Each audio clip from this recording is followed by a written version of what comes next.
Well, Matt, we've come to Wrexham tonight. Yeah, a game that was always a difficult game, but at the end of the day, we've battled, we've fought hard, and we've in the end only been beaten by two worldies from outside the penalty area. Must be devastating how late that last one went in. But how proud are you of the way the lads played tonight? Yeah, I'm extremely proud. It's a very proud night to put in the performance again that we backed up from Saturday. So it's a proud night in terms of 300 supporters here on a Tuesday night, and they were in great voice, and I thank them for their support. They were absolutely amazing.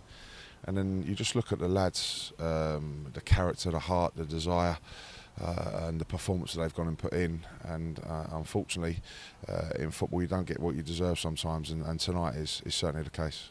Set up tonight with Ryan Jackson and Harry Buterman as wide players rather than Cody and Patrick. Was that in anticipation of what we might receive? What we might receive here a little bit? No, not necessarily. Not necessarily here.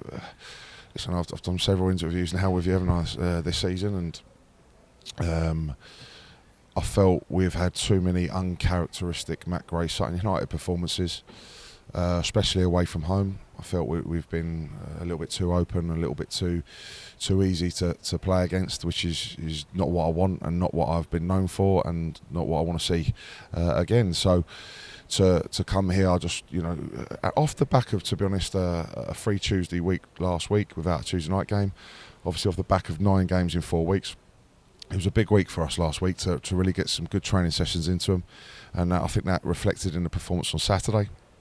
And certainly again tonight. So Jacko, who's played there before in his career, who's played wing back.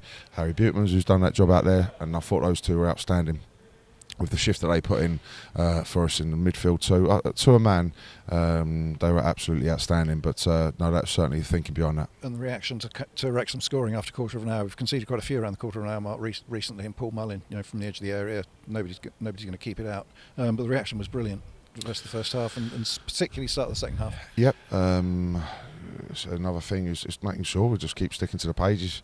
With the quality and the squad that they've got here, when Mullin just pulls off from the throw on and bends one top corner from that distance, it's a great strike. I think I only really remember him having one other strike from long range in the first half, which again was a good testament to the reaction and the discipline and our shape off the ball.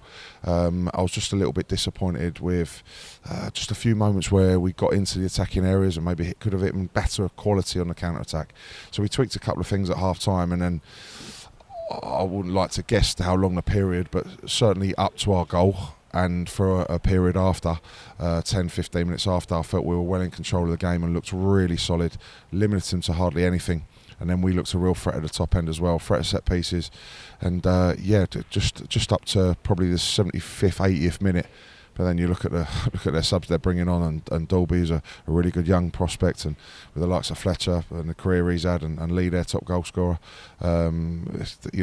kicking their end, suddenly gets the crowd up, changed their shape, changed their system through players on, Mendy coming on as well, and then we just weathered a great storm, a really good storm, and then putting corners in and throw-ons, and we were just defending for our lives and putting bodies on the line, and we were outstanding.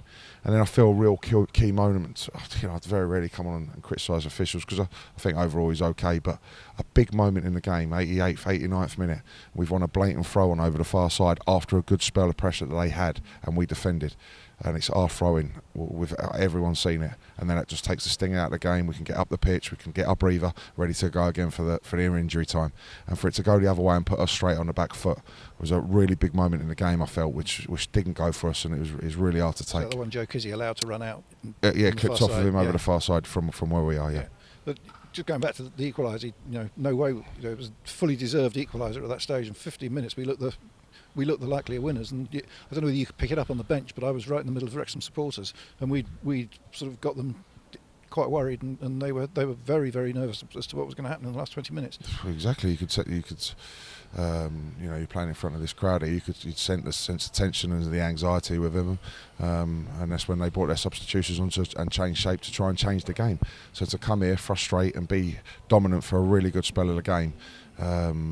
Is some really more positives that we've just got to build on. And as I've said to you, Tony, I've made a lot of changes in the summer, and I feel I haven't had the work to do on a training pitch. but then I've also seen performances that I've not been happy with and haven't been like us.